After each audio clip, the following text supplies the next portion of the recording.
ચલો બાળકો, વાર્તા સાંભળવી છે ને? કઈ સાંભળવી છે?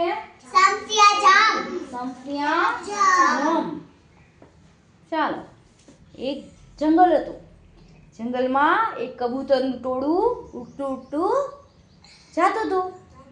અને એમાંથી બધાએ કબૂતરે જોયું કે પેલા ઝાડ નીચે બહુ બધા દાણા પડ્યા છે, ચાલો આપણે તેને ચણવા જાય. તો એમાંથી એક વૃદ્ધ કબૂતર હતું. વૃદ્ધ કબૂતર એટલે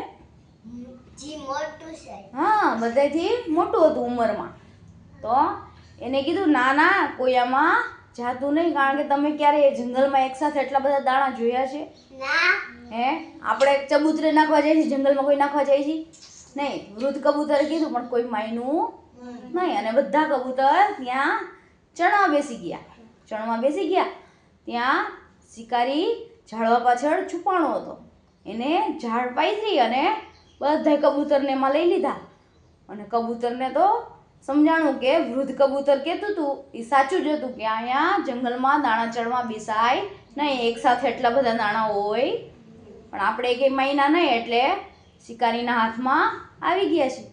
પછી વૃદ્ધ કબૂતર બોલ્યું, મેં કીધું હતું ને તમને, તમે કોઈ માયના નહીં. હવે એક કામ કરો, તમે બધાય હું 1, 2, 3 કહું એટલે એક સાથે ઉડજો, એટલે આ ઝાડ તમારી સાથે ઉડશે. ઝારી હતી ને, તો જેવું વૃદ્ધ કબૂતરે કીધું 1, 2, 3 બધા એક સાથે ઉડ્યા. અને ઝારી તેની સાથે ઉડી. અને ઉડતા ઉડતા બધાય એક પહાડ ઉપર ગયા. પહાડ ઉપર એક ઉંદરનું ટોળું રહેતું હતું. એ એના પક્કા મિત્રો હતા.